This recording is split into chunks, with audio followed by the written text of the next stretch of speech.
If you're ready to learn how to improve your self-esteem as a woman, then this video is just for you. Let's go.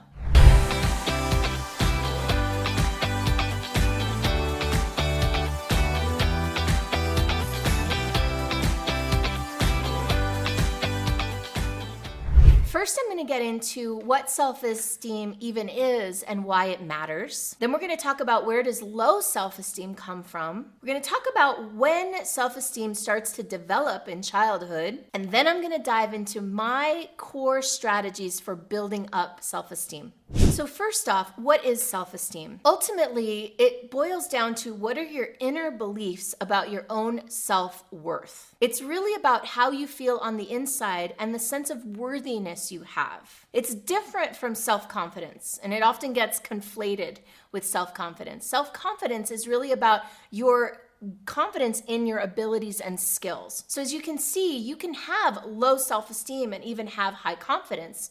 And actually, something that I found with men and women alike is that oftentimes high confidence can be a mask for low self-esteem. So where does low self-esteem even come from? Well, generally it starts early in childhood, and it's a result of early family experiences and family dynamics. If you were a kid that was encouraged to try new things, to test things out, to fall down and make mistakes, but to get back up, and you got a lot of positive reinforcement around that, it would be very different than being a kid who was ridiculed or made fun of for trying things out and messing up or failing. Sometimes with even the best intentioned parents, we can pick up clues from our parents' own experiences.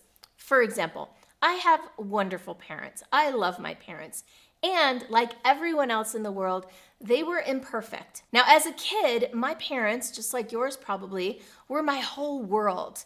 And everything they said was meaningful to me and mattered to me. And what they said was truth. They were like gods in my life. So even though my parents believed in me, loved me, wanted the very best for me, if they were having a bad day, they might say something or do something that could change the way I viewed life or viewed myself. I'll give you an example. And this is a really dumb example, but it's a great way to see how as kids we make up stories about ourselves from things that happen even when we don't fully understand them. When I was a kid, I remember being in the backseat of the car and I got back from school with a report card and I got bad grades on the report card. Now, generally I was a pretty good student, A's and B's, but I got this one C on the report card.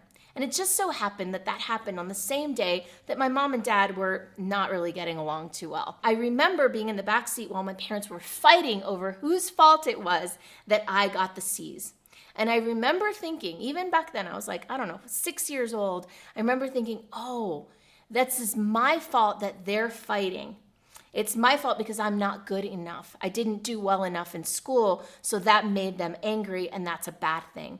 So I remember thinking I have to be perfect in order to fix this. So this was a story that I made up back at 6 years old that impacted my self-esteem, right? About like, oh, I'm not good enough. I have to be better. And that actually was a gift. Ultimately, in hindsight, now that I am an adult and I can look back and from the adult perspective, I can see that that was something that pushed me forward, that helped me be an overachiever, that helped me get A's in school, that helped me get into a better school. And it also impacted my self-esteem. I was always worried that I wasn't good enough and that if I wasn't good enough, that I would hurt the people around me. So by the way, self-esteem seems to be very closely related to safety and security. So for example, if as a little kid you had the experience of not being able to speak up or not being able to express yourself because maybe you would get in trouble or you would get punished or something like that, you might learn to be small and to doubt your worthiness and the value of your expression. These experiences in childhood generally take place between 0 and 7 years old, although some researchers think that they happen more, like self-esteem itself actually develops between 4 and 11 years old. So let's just say from 0 to 11 years old, these are the formative years. And if you've got some issues that you know about with self-esteem, highly recommend going back and looking at those issues. And we'll talk about that in a minute. So before I get into the 7 strategies that you can use to raise your self-esteem, I'm going to ask you to like this video, subscribe to my channel, maybe even post a comment below about your experience of self-esteem. Let's go. So the first thing relates back to this childhood experience that you may have had, or many childhood experiences you may have had. Step one is to heal. And I'm talking about healing these old wounds and really becoming aware of these old stories that you made up, like the story that I made up in the car about needing to be perfect. What did you learn as a child about the world? What did you learn to believe about the world? Is the world a safe place or a dangerous place? Is it okay to be your fullest expression self, or is it dangerous? Will you get in trouble? What are some of the experiences you had? Now, as an adult, looking back, you'll have new perspective on these experiences. So I recommend mining your past for anything that really stands out. Any moments of pain or sadness, any moments of feeling ashamed or shamed or guilty, right? These moments of big emotion and that maybe you didn't even allow yourself or you weren't allowed to feel as a child. It might be time to go back, and to heal those wounds, you need to feel them. You've got to feel to heal. The second thing is to take responsibility. Now, this one is an interesting one, and sometimes people have a problem with this concept of taking responsibility. Now, I don't mean taking on the blame. If you had an abusive childhood, if somebody hurt you or did something awful to you, I'm not saying that you take the blame for what they did, but I am saying that it is your life and you can take responsibility for the triggers that you have that came from that experience. It's a pretty fine distinction, but what I will say is that when you decide to take responsibility for your own triggers, for your own stories, for your own beliefs that you created from your past, it's a very empowering thing. When we stay in blame, when we stay in, hey, that person did this to me, even if it's true, when we stay in that energetic dynamic with that person, it disempowers us. What's empowering is to say, this happened to me, and this is what I'm doing with it. This is how I'm handling it. This is how I'm creating something with it. One of my mentors, Nanilea Diamond, often uses the term alchemy, meaning how to turn the wounds and pain of the past into something positive and beautiful, kind of like the alchemy of turning lead into gold. So how can you take whatever past experiences hurt you and turn them into something beautiful? Step one, take responsibility for your own wounds and your own triggers in this moment. By the way, I have a great video all about the drama triangle, which is tightly related to the concept of blame. So when you're done with this video, go ahead and check out the link below. I've linked to my drama triangle video that you might want to watch. The third thing to do to improve your self-esteem as a woman is to challenge limiting beliefs.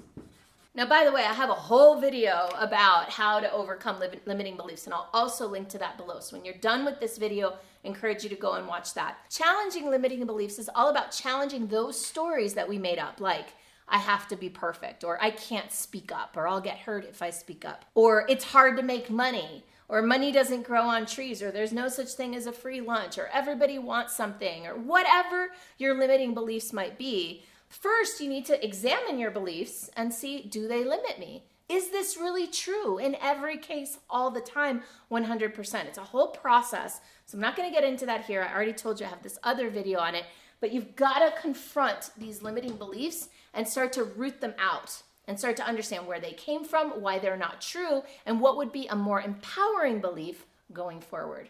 The next thing to do to improve your self-esteem as a woman is to create boundaries and standards. Standards are like raising the floor of your life, raising the floor of your experience. This is an analogy that my mentor Nanilea, who I mentioned earlier, also uses. Your energetic castle. It's the floor of your castle is raising your standards, and the boundaries are creating the walls of that castle or the moat around the castle. It's like, this is what I'm available for. You want to be with me in my life. You want to work with me, partner with me, whatever it is, you meet me at this standard. And that is what I claim for my life. One of the biggest problems with low self-esteem is that we lower our standards, that we don't have boundaries that protect us from certain behaviors that we tolerate. And so to raise your self-esteem, one of the first things you can do is to claim new standards and set new boundaries. Saying no when you mean no instead of saying yes in order to please somebody or to do what somebody else wants you to do. There's so many ways that you can address boundaries and standards. Look at the places in your life where you have persistent complaints. Persistent complaints are usually a really key signal that there's a problem with standards or boundaries. And consider too that there's standards and boundaries with yourself as well as with other people. Because a lot of times we only focus on the standards and boundaries with others, but we forget about looking at ourselves first. Where do you violate your own standards? For example, with food or with shopping or with sleep or with whatever standard you want to have in your life, where do you violate that standard and not hold the boundary with yourself? When you can learn to really trust yourself, trust your ability to hold your standards and boundaries, that goes a long way toward elevating your self-esteem. Now, the fifth thing may seem somewhat contradictory to the fourth thing. The fifth thing is to surrender control. One of the interesting and paradoxical things we as women especially do, in my humble opinion, is that we try to control everything in order to keep ourselves safe. This is a way that we keep our life small and that we don't allow ourselves to experience pain. And when we do that, we limit our experience of life. And so in order to grow and in order to raise our self-esteem and allow ourselves to experience challenges and experience different circumstances, we need to open up and release some control and surrender to something bigger than us. Now, that could be God, that could be the divine, it could be something else, but whatever it is that can help you start to recognize that you are not the master of everything and you cannot possibly control every single piece of life. And when we try to do that and then we fail, that's another hit to our self-esteem. So a way to raise your self-esteem is to recognize, and I know it seems paradoxical, that we are not God, that we cannot run and control and organize and manage every single thing. And when we can start to let go and trust with a capital T, and realize that we can handle things that come at us, even the difficult things. We can do hard things. Then that helps us to raise our self-esteem. Number 6 of raising self-esteem is to activate life force, energy. If we are feeling sick, run down, exhausted, right, that can also impact our self-esteem. It feels one way to show up exhausted to a challenge and quite another to show up empowered and full of energy to a challenge. Part of raising self-esteem is to feel strong and to know that you can handle more, that your physical body, your physiology is supporting you. And so doing things that help you feel strong. For me, and it might be different for you, that's dance and yoga and eating healthy foods and sleeping plenty. That's a big one for me. What is it for you? What does it take for you to feel vibrant and vital so that you can bring your best self? And that helps to build up your self-esteem as well. And then finally, the last but not least, is to be curious. Be curious. Curious is openness. Curious is availability to life.